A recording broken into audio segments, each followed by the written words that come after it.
안녕하십니까? 안녕하십니까? 잘 지내셨습니까? 네. 오늘 우리 뉴욕센터에서 브랜든 이슨 형제님이 오셔서 같이 예배드려서 감사합니다.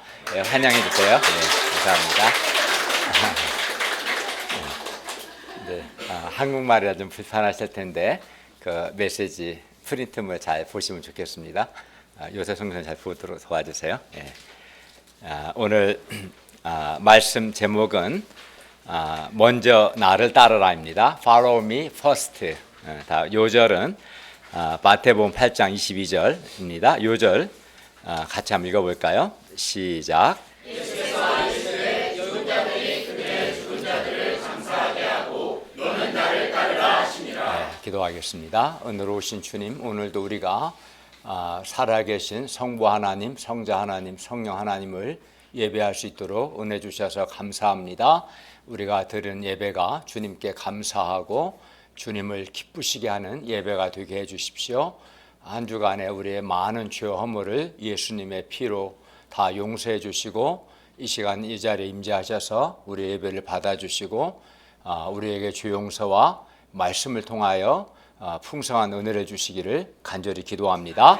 우리가 하나님을 경외하는 마음과 하나님의 은혜를 사모하는 겸비한 마음으로 하나님 앞에 예배 드릴 수 있도록 도와주십시오. 예수님의 이름으로 기도하였습니다. 아멘.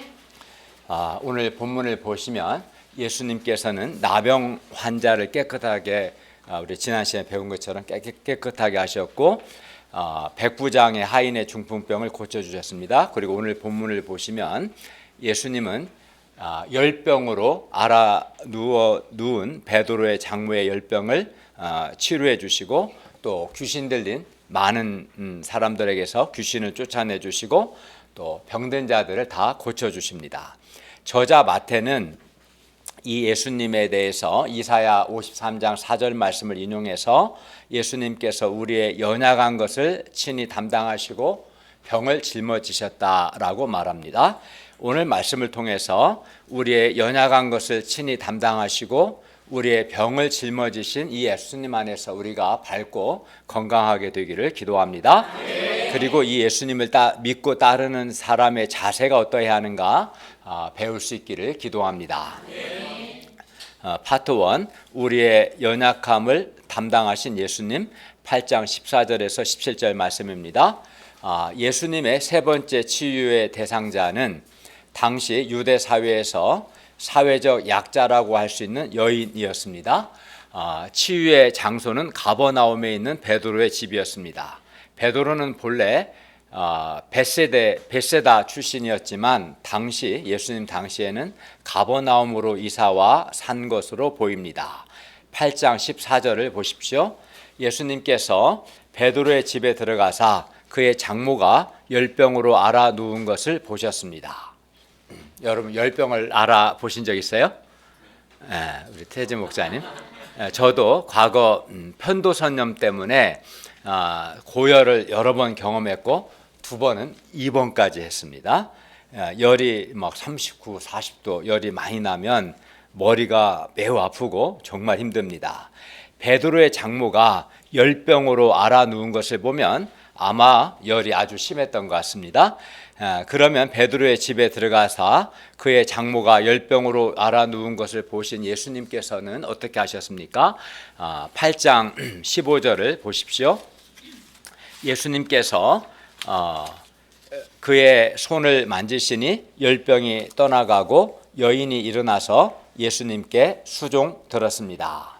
당시 유대 전통은 열병에 걸린 사람을 만지는 것을 금했습니다. 그러나 예수님은 나병 환자에게 하셨던 것처럼 베드로의 장모의 손을 만지셨습니다. 이는 예수님께서 그녀의 연약한 것을 친히 담당하시고 병을 짊어지신 것이며 동시에 도움이 필요한 사람에 대한 적극적인 긍휼과 사랑의 표현이었습니다. 그리고 예수님께서 그의 손을 만지시자 열병이 떠나가고 여인이 일어나 예수님께 수종들었습니다. 수종들었다는 것은 식사로 예수님을 섬겼다는 뜻입니다. 이는 베드로의 장모가 열병을 떠나가게 하신 예수님의 은혜에 감사했기 때문입니다. 예수님의 은혜로 건강하게 된 사람은 베드로의 장모처럼 이렇게 감사함으로 예수님을 섬기고 또 다른 사람들을 섬겨야 합니다. 이것이 예수님께 은혜를 받은 사람의 올바른 자세입니다. 우리도 예수님께 받은 은혜에 감사해서 예수님과 다른 사람들을 섬길 수 있기를 바랍니다. 베드로의 장모는 일어나자마자 예수님께 수종될 만큼 즉시 열병이 떠나가고 완전히 회복되었습니다. 예수님은 그녀를 완전히 회복시키셨습니다. 이 예수님은 완전한 치유자가 되십니다.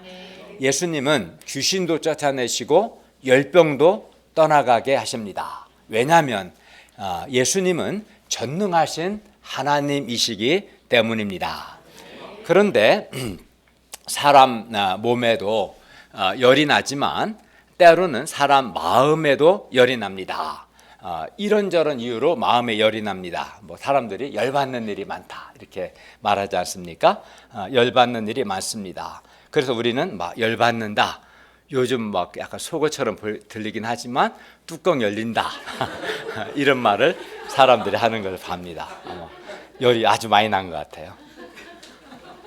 그리고 마음의 열은 화나 분노로 나타납니다. 그리고 마음의 열은 자신을 파괴하고 심하면 다른 사람까지 또 파괴할 수 있습니다. 마음의 열이 많을수록 사람들과 사회에 대한 분노도 많이 표출되고 열이 많으면 사람이 거칠고 사납게 됩니다. 반사회적인 행동을 합니다. 그렇기 때문에 몸의 열뿐만 아니라 마음의 열도 내려야 합니다. 열을 떨어뜨려야 합니다. 마음의 열을 다스려야 합니다. 그러면 마음의 열을 어떻게 다스립니까? 타인과 해열제 먹는다 해서 마음 열이 내리진 않죠. 열받게 하는 그 문제를 갖고 예수님께 나아가서 예수님의 도움을 받아야 합니다. 예수님의 다스림을 받아야 합니다. 그리하면 예수님께서 몸의 열뿐만 아니라 우리 마음의 열도 떠나가게 하십니다. 그리고 사람이 열이 있으면 눕게 되지만 열이 떠나면 건강하게 되어서 아주 좋습니다. 8장 16절을 보십시오. 저물매 사람들이 귀신 들린 자를 많이 데리고 예수님께 왔습니다. 온 동네가 베드로의 집 문 앞에 모였습니다. 모두가 예수님의 도움의 손길을 기다렸습니다. 이에 예수님께서 말씀으로 귀신을 쫓아내시고 병든 자들을 다 고치셨습니다. 예수님은 예수님께 나온 모든 사람들을 다 영접해 주시고 다 고쳐주셨습니다. 예수님께 나온 사람들은 예수님은 귀신 들렸다고 책망하지 않으셨습니다. 너 도대체 평소 어떻게 살았길래 귀신 들렸냐 이렇게 책망하지 않으셨습니다. 또 너 도대체 평소 건강관리 어떻게 했길래 병들었냐라고 묻지도 않으셨습니다. 예수님은 귀신 들린 자들, 병든 자들을 있는 모습 그대로 영접해 주시고 그들의 연약한 것과 그들의 병을 다 고쳐 주셨습니다.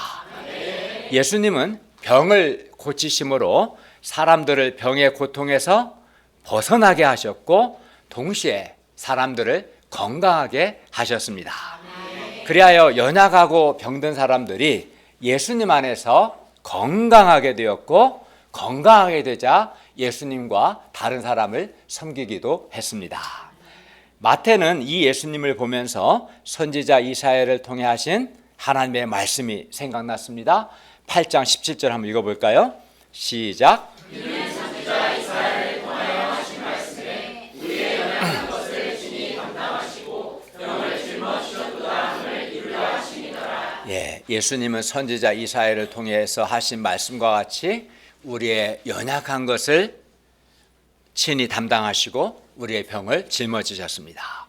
여기서 담당한다는 것은 취하다라는 뜻으로 예수님께서 우리의 연약한 것을 취하여 가져가셨음을 뜻합니다. 짊어진다는 것도 말 그대로 짊어지다, 떠맡다, 가져가다는 뜻입니다. 예수님은 우리의 연약한 것을 취하여 가져가시고 우리의 병을 짊어지셨습니다. 사람은 참 연약합니다. 여러분 연약합니까? 강합니까? 네, 연약합니다. 저는 지난주 토요일부터 이게 손바닥에 결절이 생겨서 굉장히 스트레스를 많이 받고 결국은 이제 금요일 날 외과에 가서 큰 주사 바늘로 물을 빼내는 되게 아팠습니다. 또 한 5일, 5, 6일 동안은 기침과 또 콧물로 또 여러 가지로 힘들었습니다. 몸이. 사람은 연약합니다. 연약해서 귀신 들리기도 하고 또는 질병으로 고통하기도 합니다. 여기서 병은 육체의 질병뿐만 아니라 죄라는 영적인 질병도 포함합니다. 죄를 영적인 질병으로 봅니다. 예수님께서 많은 병고침, 치유 기적들을 행하셨는데요. 그리고 예수님의 치유 기적들, 이 병고치는 기적들은 하나님의 나라, 하나님의 통치가 도래했음을, 임했음을 보여줍니다. 그리고 예수님의 궁극적인 목표는 병 고치는 것 자체, 치유 자체가 아니라 우리 죄를 위하여 십자가에서 죽으심으로 우리의 죄 문제를 해결하는 것. 이게 예수님의 사실 치유의 궁극적인 목표입니다. 왜냐하면 우리의 근본 문제는 질병이 아니라 죄와 죽음의 문제이기 때문입니다. 사람들이 연약하게 되는 것은 근본적으로 죄 때문입니다. 죄 때문에 사람이 연약하게 됩니다. 죄 때문에 사람이 연약하게 됩니다. 예를 들어서 그 마음에 하나님을 인정하지 않고 하나님 앞에서 살지 않는 것. 이건 이제 교만이고 불신앙인데요. 이 교만과 불신앙의 사람은 하나님을 인정하지 않기 때문에 마음에 자존감이 없어요. 또 그리고 마음에 자존감이 없기 때문에 자존감이 없는 사람은 끊임없이 다른 사람과 비교하면서 열등감과 비교의식으로 힘들어합니다. 그러므로 사실 교만과 불신앙의 죄 때문에 사람이 연약하게 되는 것이죠. 또 하나님의 다스림, 하나님의 통치를 받지 않는 사람은 자기 욕망의 노예가 되어 고통합니다. 마음에 은혜가 없고, 그래야 결국 하나님의 다스림을 받지 않는 그 교만과 그 불순종과 그 불신앙의 죄가 그를 연약하게 하는 것입니다. 그런데 예수님은 우리의 죄와 우리의 죄로 인한 우리의 연약함을 친히 담당하기 위해서 십자가에서 피 흘려 죽으셨습니다. 우리 프린트물 페이지 3, 페이지 3 보세요. But Jesus, in order to take upon himself our sins and the weakness caused by our sin, shed his blood and died on the cross. 예수님께서 친히 나무 십자가에 달려 그 몸으로 우리의 죄를 담당하셨습니다. 예수님께서 십자가에서 찔림은 우리의 허물을 인함이고 예수님께서 상함은 우리의 죄악을 인함이었습니다. 예수님은 이렇게 우리의 죄와 죄로 인한 우리의 연약함을 담당하셨습니다. 예수님께서 고난당하시고 십자가에서 죽으심으로 우리의 죄와 죄로 인한 연약한 것을 친히 담당하신 것을 감사합니다. 마태복음의 저자 마태는 원래 세리였거든요. 세리로 마태는 이기심의 죄, 자기 중심성과 이기심의 죄로 깊이 병든 사람이었습니다. 그리고 그의 이기심은 마태 자신뿐만 아니라 주변 사람들을 괴롭게 했습니다. 그런데 문제는 마태 자신이 이기심의 죄 때문에 괴로워하면서도 자신의 힘으로는 이 이기심의 죄를 극복할 수 없었다는 겁니다. 다른 사람들도 그의 마태의 이기심에 대해 판단하고 정죄할 뿐 정작 담당해 줄 수는 없었습니다. 그러나 예수님께서는 그의 이기심의 죄를 친히 담당해 주시고 그의 이기심의 죄의 질병을 짊어지셨습니다. 그래야 예수님으로 인해서 마태의 죄의 질병이 치료되어 마태가 예수님 안에서 건강하게 되고 새 삶을 살게 되었습니다. 심지어 사도가 되었습니다. 예수님은 지금도 죄로 인해 연약해진 사람들의 연약함을 친히 담당하시고 그들의 죄의 병을 짊어지십니다. 우리 주위를 살펴보면 가장 생명력이 충만해야 할 20, 30대의 나이인데도 불구하고 각종 죄와 내면 문제로 무기력하게 누워있는 청년들이 얼마나 많습니까? 음란과 정욕의 죄로 무기력하게 누워있는 사람들도 있고요. 열등감과 비교식 또 어두운 생각으로 누워있는 사람들도 많습니다. 많은 사람들이 죄 때문에 죄의 질병 때문에 연약하게 되었습니다.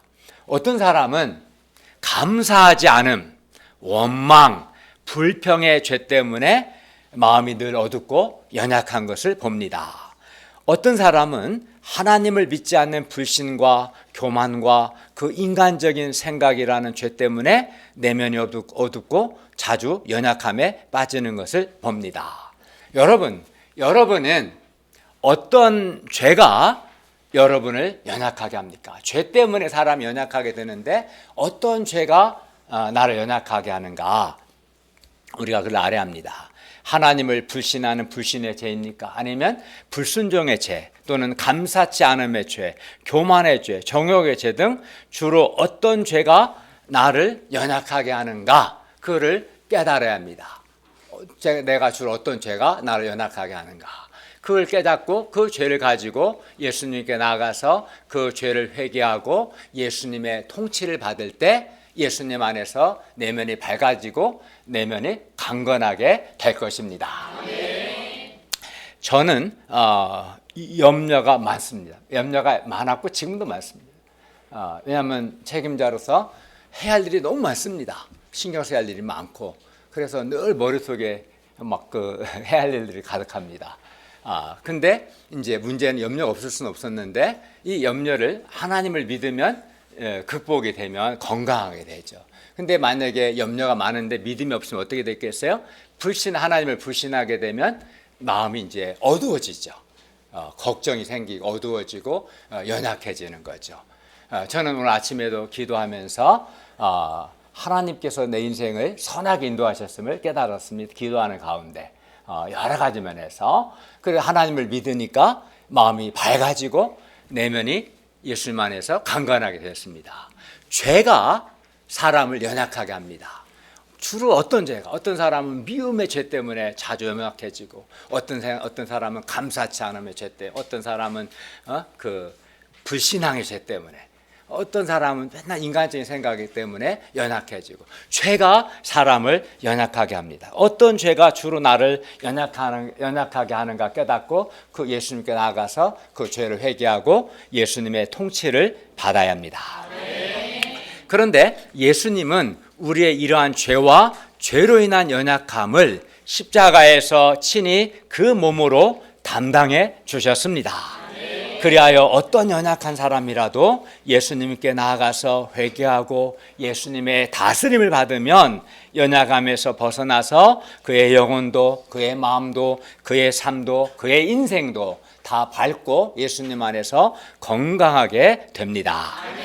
예수님은 예수님께 나온 사람은 누구든지 그들의 연약한 것들과 그들의 죄의 질병들을 담당해 주셨습니다. 그리하여 예수님께로 가면 죄로 병든 자들이 예수님 안에서 다 밝고 건강하게 될 것입니다. 예수님께서 십자가에서 그 몸으로 우리의 연약한 것들, 우리의 죄의 병들을 친히 담당하셨습니다. 그러므로 우리가 내 자신이 나의 죄와 나의 연약함을 겸손하게 인정해야 합니다. 거기서부터 시작해야 합니다. 어떤 죄가 주로 나를 연약하게 하는가 그걸 깨닫고 자신의 죄와 연약함을 인정해야 합니다. 그러나 어떤 사람은 자신의 죄와 죄로 인한 연약함을 인정하지 않고 난 괜찮아, I'm okay 라고 말합니다. 실제로는 죄와 죄로 인한 연약함이 있는데도 불구하고 교만하여 자신의 연약함을 인정하지 않거나 깨닫지 않는데 이런 사람은 고침을 받지 못합니다. 이런 사람은 치료를 받을 수 없습니다. 이런 사람은 그래서 건강하게 될 수가 없습니다. 겸손하게 자신의 죄와 죄로 인한 연약함을 인정하고 예수님께 나아가 진실하게 회개할 때 주님, 불신의 죄 때문에 제가 연약합니다. 미움의 죄 때문에 연약합니다. 감사치 않음의 죄가 나를 연약하게 합니다. 자신의 죄를 인정하고 회개할 때 예수님께서 우리의 죄를 용서해 주시고 우리의 내면을 치료해 주심으로 우리의 내면을 밝고 건강하게 하십니다. 그러므로 우리는 이렇게 해야 합니다. 주님, 저는 이기심으로 또는 정욕으로 교만으로 불신으로 원망과 불평으로 감사치 않음으로 인간적인 생각으로 또는 어두운 생각으로 지금 연약합니다. 그러나 이 연약함을 저의 힘으로는 어찌할 수 없습니다. 주님께서 저의 죄를 용서해 주시고 주님께서 저의 마음을 다스리셔서 제가 주님 안에서 밝고 건강한 삶을 살게 해 주시옵소서 라고 진실하게 간절하게 기도해야 합니다. 그렇게 주님께 나아가서 주님의 용서와 주님의 다스림을 구할 때 예수님께서 우리를 용서하시고 우리의 마음을 다스려 주셔서 우리를 밝고 건강하게 하십니다. 그러나 자신의 죄와 연약함을 인정하지도 않고 예수님께 나아가서 죄 용서와 예수님의 다스림을 받지 않으면 연약함은 그대로, 죄도 그대로 있고 죄로 인한 연약함도 그대로 있고 그 연약함으로 인해서 자신도 연약하게 되고 다른 사람에게도 피해와 고통을 주는 삶을 살게 됩니다. 그러므로 우리가 겸손히 나의 연약함, 나의 죄와 또 연약함을 인정하고 예수님께 나아가서 회개하고 죄를 용서받고 예수님의 통치를 받음으로 건강하게 되기를 바랍니다. 베드로의 장모가 열병으로 인해 연약할 때는 예수님께 수종들기는커녕 아무것도 할 수 없어서 다만 누워있을 뿐이었습니다. 사람이 연약하면 누구라도 이렇습니다. 그러나 예수님께서 베드로의 장모의 열병을 떠나가게 하시자 즉시 일어나 예수님께 수종들었습니다. 예수님과 사람들을 식사로 섬겼습니다. 건강하게 되니 기쁨과 감사로 예수님과 사람들을 섬긴 것이죠. 우리도 마찬가지입니다. 연약하면 다른 사람을 섬기기는커녕 내 몸 하나, 내 인생 하나, 나 하나 감당하기도 벅찹니다. 그러나 우리가 예수님 안에서 건강하게 되면 기쁨과 감사로 예수님과 다른 사람들을 섬기는 삶을 살게 됩니다. 그러므로 우리가 우리의 연약한 것을 친히 담당하시고 또 죄의 질병을 짊어지신 예수님께 나아가서 진실하게 회개하고 예수님의 다스림을 받아 건강하게 되기를 기도합니다. 그리하여 우리도 예수님과 다른 사람을 섬길 수 있기를 기도합니다. Page 4. Therefore, I pray that we may come to Jesus, who took up our weakness and carried the sickness, our sin, to really repent, be ruled by Him, and become healthy. And I pray that we too may live a life of serving Jesus and others. 파트 2, 먼저 나를 따르라. 8장 18절에서 22절 말씀입니다. 8장 18절에서 22절은 우리의 연약한 것을 친히 담당하시고 우리의 병을 짊어지신 예수님을 믿고 따르는 사람의 자세에 관한 말씀입니다. 첫째, 예수님을 따르는 사람은 안정된 삶이 없음을 각오해야 합니다. 8장 18절에서 22절 말씀입니다. 8장 18절을 보십시오. 예수님께서 무리가 자기를 에워싸는 것을 보시고 건너편으로 가기를 명하셨습니다. 이때 한 서기관이 나와 예수님께 말합니다. 8장 19절을 보십시오. 한번 읽어볼까요? 19절 시작. 한 서기관이 나와 예수께 아뢰되 선생님이여 어디로 가시든지 저는 따르리라. 예, 그는 예수님이 어디로 가시든지 따르겠다고 했습니다. 서기관은 율법의 전문가로서 율법 선생이었습니다. 당시 서기관들은 예수님께 대해서 대체로 적대적이었습니다. 그런데 이 서기관은 예수님의 권위 있는 가르침을 인정했고 예수님의 제자가 되기를 원했습니다. 그러나 예수님은 그에게 야, 너 참 진짜 훌륭하다. 즉각 나를 따르라. 이렇게 말씀하지 않으시고 다른 의외의 말씀을 하셨습니다. 8장 20절을 한번 읽어볼까요? 시작. 예수께서 이르시되 여우도 뿔이 있고 공중의 새도 거처가 있으되 인자는 머리 둘 곳이 없다 하시더라. 예, 여기서 거처, 머리 둘 곳은 쉴 수 있는 보금자리, 삶의 안정을 의미합니다. 거처가 없는 사람들을 우리가 뭐라 불러요? 노숙자, 그렇죠? 그래서 그들은 매일매일 거처를 오늘 어디서 자나. 만약 여러분 거처였으면 어떻게 해요? 오늘 저녁에 집이 없다고 생각해 봐요. 박은찬 고민이 안 되겠어요? 집에 갔는데 집 없어졌어요. 거처가 없다는 건 심각한 거죠. 거처가 없다는 것은 굉장히 힘든 겁니다. 물론 예수님께서 문자적으로 노숙을 하셨다는 뜻은 아닙니다. 실제로 예수님을 따르는 사람들이 예수님의 은혜에 감사해서 예수님과 제자들의 일행을 물질로 지원했고 음식과 숙소를 제공했습니다. 그러므로 여기서 말하고자 하는 것은 문자적으로 예수님께서 노숙하셨다는 것이 아니라 그만큼 삶에 안정이 없다는 뜻입니다. 그러므로 머리 둘 곳이 없다는 것은 안정된 삶이 없다, 이런 의미입니다. 예수님을 따르려면 안정된 삶이 없음을 각오해야 한다는 겁니다. 그러나 오늘 본문의 이 서기관은 그러한 각오 없이 예수님을 따르고자 했기 때문에 예수님께서 그에게 예수님을 따르려면 안정된 삶이 없음을 각오해야 함을 말씀하신 겁니다. 본문의 서기관은 예수님을 따르는 제자 생활의 불편과 고난에 대한 각오 없이, 예수님을 따르는 제자의 삶에 어떤 불편이나 고난에 대한 각오가 없이 제자 생활에 대한 환상만을 보고 예수님을 따르고자 했던 것 같습니다. 이런 그에게 예수님은 여기서 처음으로 자신을 인자란 말은 사람의 아들이라는 뜻인데요, 인자라고 표현했습니다. 인자, 곧 사람의 아들이란 이 표현은 예수님께서 하나님이시지만 이 땅에 낮아져 오셔서 사람의 아들로서 고난의 길을 가고 계심을 나타낸 것입니다. 예수님은 여우나 공중의 새와 같은 미물조차 갖고 있는 자신의 공간을 이 땅에서 가지지 않으셨습니다. 그러므로 예수님을 따르려는 제자는 삶의 안정이 보장되지 않은 불편한 삶을 각오해야 합니다. 하나님께 대한 전적인 헌신도 각오해야 합니다. 자기를 부인하는 험난한 고난의 길도 각오해야 합니다.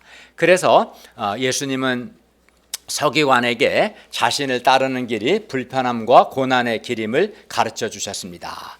예수님은 자신을 있는 모습 그대로 솔직하게 보여주십니다.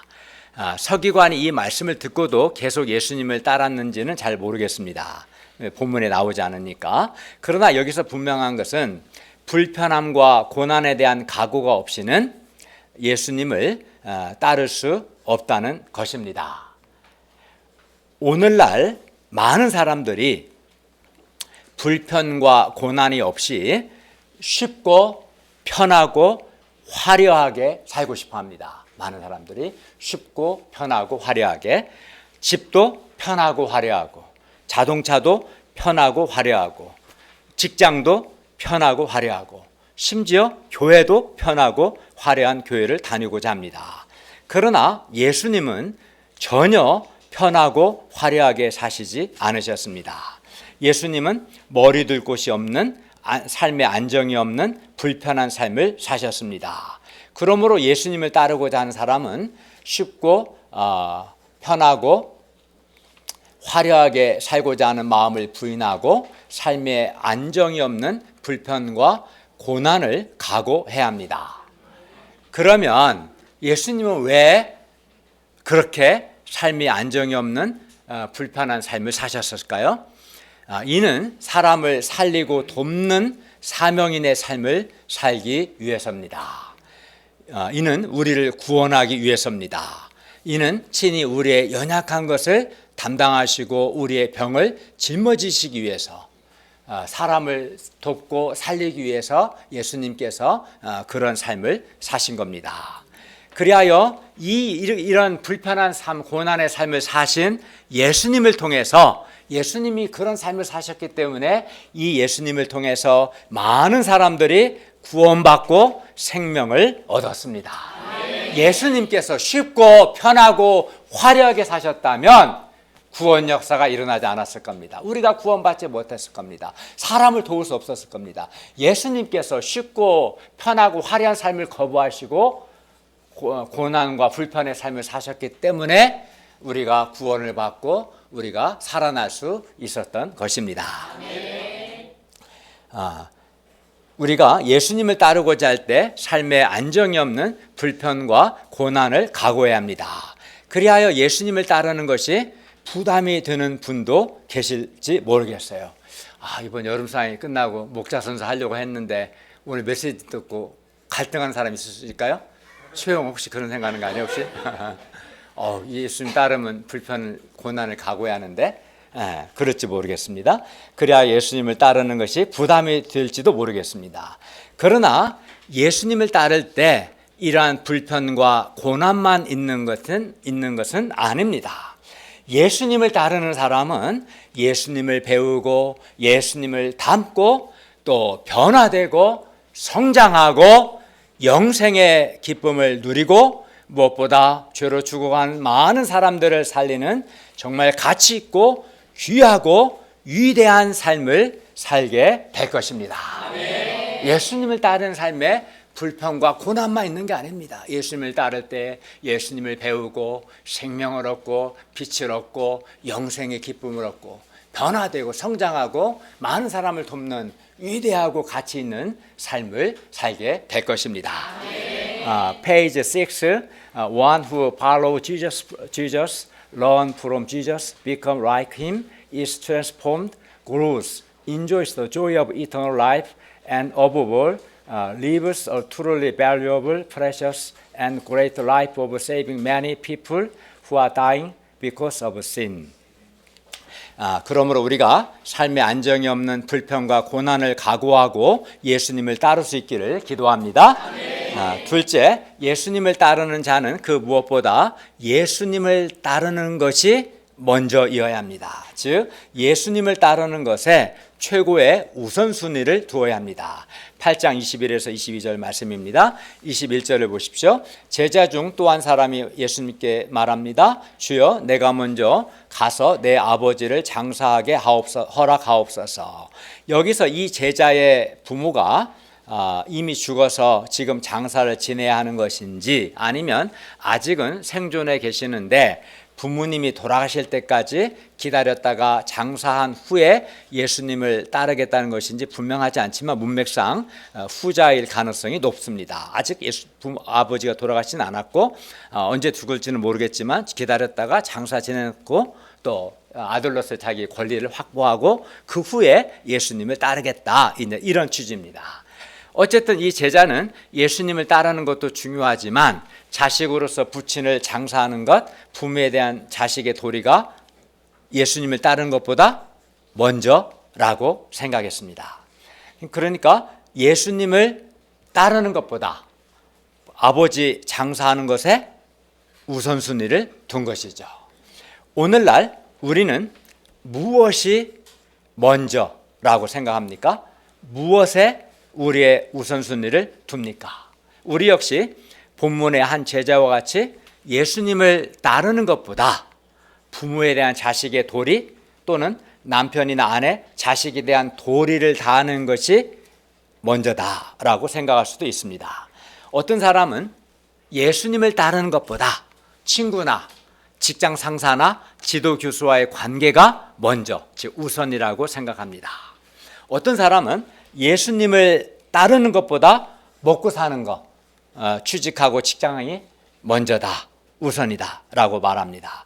이렇게 어떤 사람은 가족이 먼저고 어떤 사람은 인간관계가, 친구관계를 포함해서 인간관계가 먼저 우선이고 어떤 사람은 먹고 사는 것, 취직이나 직장과 같은 것이 먼저 우선인 것을 봅니다. 그러나 예수님은 뭐라고 말씀합니까? 8장 22절을 읽겠습니다. 시작. 예수께서 이르시되 죽은 자들이 그들의 죽은 자들을 장사하게 하고 너는 나를 따르라 하시니라. 이 말씀이 예수님을 따르는 제자는 도무지 부모의 장례도 치르지 말라는 것은 결코 아닙니다. 오히려 성경은 디모데전서 5장 8절은 누구든지 자기 친족, 특히 자기 가족을 돌보지 아니하면 믿음을 배반한 자요 불신자보다 더 악한 자니라라고 말씀합니다. 따라서 이 말씀은 가족을 돌보지 말라는 것이 아니라 예수님을 따르는 자는 예수님을 따르는 것에 가장 우선순위를 두어야 한다는 말씀입니다. 그리고 여기서 앞에 죽은 자들은 영적으로 죽은 자들, 허물과 죄로 죽은 자들, 하나님과 단절된 자들을 가리킵니다. 그리고 뒤에 그들의 죽은 자들은 육적으로 죽은 자들을 가리킵니다. 예수님은 영적으로 죽은 자들로 하여금 육적으로 죽은 자들을 장사하게 하라고 하십니다. 그리고 너는 나를 따르라. 너는 나를 따르라 말씀합니다. 예수님은 우리가 부모를 공경하지 말라든가 가족에 대한 도리를 하지 말라는 것이 아닙니다. 직장일이나 다른 인간관계를 소홀히 하거나 무시하라는 것도 아닙니다. 예수님은 우리가 먼저 해야 할 일이 무엇인가? 지금 우리의 삶에서 가장 우선순위를 두어야 할 것이 무엇인가에 대해서 말씀하는 겁니다. 본문의 제자는 아버지 장례가 먼저였습니다. 그에게는 아버지를 장사하는 것이 자식으로서 마땅한 도리요 먼저 해야 할 일이었습니다. 그러나 예수님은 예수님을 따르는 일이 먼저라고 말씀합니다. 예수님은 우리에게 먼저 하나님의 나라와 하나님의 의를 구하라고 말씀하셨습니다. 6장 33절에서 사람에게는 무엇을 먼저 하느냐가 아주 중요합니다. 이것은 우선순위의 문제고 그 사람의 가치관의 문제입니다. 무엇을 가장 중요하게 여기는가? 우선순위의 문제고 가치관의 문제입니다. 무엇을 먼저 하느냐는 예수님의 제자라면 예수님을 따르는 일에 최고의 우선순위, first priority, 최고의 우선순위를 두어야 합니다. 그렇지 않으면 제자로서의 자기 정체성을 잃어버리고 결국은 예수님을 따를 수 없고 예수님을 놓칩니다. 예수님을 따르는 것을 그는 실패합니다. 사도 바울은 항상 예수님이 먼저였습니다. 그러므로 예수님을 따르는 우리 역시 예수님을 따르는 것이 먼저이어야 합니다. 그러면 또 왜 예수님을 따르는 것이 먼저입니까? 이것도 부담스러운 말씀이기도 하지만 왜 예수님을 따르는 것이 항상 먼저여야 합니까? 왜 예수님을 따르는 것에 우선순위를 우리가 두어야 합니까? 왜 그렇게 해야 합니까? 왜냐하면 육체적으로 죽은 자를 장사하는 것보다 예수님을 따름으로 죄와 허물로 죽은 사람들, 곧 육체는 살았으나 영적으로 죽은 사람들을 살리는 것이 먼저이기 때문입니다.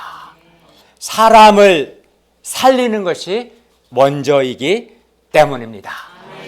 예수님은 우리를 죄에서 죽음에서 구원하기 위해서 십자가에 지셨고 예수님을 따른다는 것은 이 예수님의 일에 참여하는 겁니다. 예수님을 따른다는 것은 예수 그리스도의 복음을 전하고 죄로 죽은 사람들, 죽어가는 사람을 살리는 일을 하는 거예요. 그렇기 때문에 예수님을 따르는 일에 먼저인 거죠.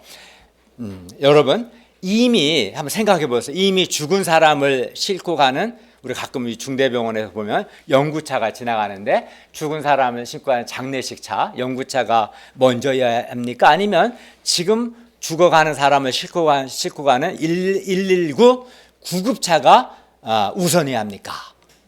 당연히 연구차보다는 죽어가는 사람을 싣고 가는 119 구급차가 먼저 우선이어야 하지 않겠습니까? 그렇지 않아요? 이미 죽은 사람보다는 죽을지 모르는 죽어가는 사람을 살리러 가는 응급차, 119 구급차가 먼저여야 하지 않겠습니까? 예수님은 우리의 연약한 것을 친히 담당하시고 우리의 병을 짊어지셨습니다. 예수님은 우리의 죄와 죄로 인한 연약함을 친히 담당하기 위해서 십자가에서 못 박혀 죽으셨습니다. 그렇기 때문에 이 예수님을 따르는 삶은 근본적으로 영적으로 죽은 자들, 죽어가는 사람들을 살리는 삶입니다. 마치 119 구급차와 똑같은 거죠. 예수님께서 보실 때 세상에는 육체는 살았으나 영적으로 죽은 사람들이 널려 있었습니다. 그들은 영적으로 죽어 있고 또 육적으로도 죽어가고 있습니다. 그래서 육적으로 죽은 자들을 장사하는 일이 시급한 일이 아니라 영적으로 죽은 자들, 죄와 허물로 죽은 사람들을 살리는 일이 시급한 일이었습니다. 육적으로 죽은 자들을 장사 지내는 일이 먼저가 아니라 예수님을 따름으로 영적으로 죽은 자들을 살리는 일이 먼저입니다. 예수 그리스도의 복음을 전함으로 사람을 살리는 것이 먼저입니다. 그렇기 때문에 예수님을 따르는 것에 먼저여야 하고 우선순위를 두어야 하는 겁니다. 먼저 아버지의 장례를 치르는 것은 윤리적으로는 자식의 도리지만 영적으로 보면 그건 결국 죽은 자를 장사 지내는 겁니다. 그리고 예수님께는 죽음보다는 생명이 먼저입니다. 사람을 살리는 것이 항상 먼저인 겁니다. 사람을 살리는 것이 먼저입니다. 그러므로 예수님을 따르는 자는 죽음의 일보다 생명을 살리는 일을 먼저 해야 합니다. Page 7, saving lives comes first. Therefore, one who follows Jesus must put the work of saving lives before the work of death. 네. 그리고 우리가 예수님을 따르는 삶을 살 때 죄로 죽은 자들이 생명을 얻고 살아납니다. 따라서 세상의 그 어떤 일도 죽은 자를 살리는, 즉 예수님을 따르는 일보다 더 먼저일 수는 없습니다. 세상에서도 119 구급차가 항상 먼저입니다. 구급차가 지나가면 차들이 다 이렇게 비켜줘야 돼요. 그죠? 먼저입니다. 그럼 왜 그러겠어요? 사람 살리는 게 중요하니까. 죄와 허물로 죽은 자들, 또 그래야 영원히 멸망할 자들을 살리는 거, 그게 먼저야 하지 않겠습니까?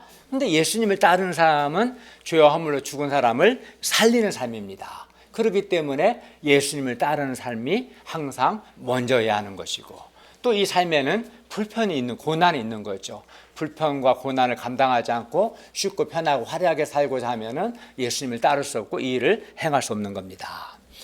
따라서 세상의 그 어떤 일도 예수님을 따르는 일보다 더 먼저일 수는 없습니다.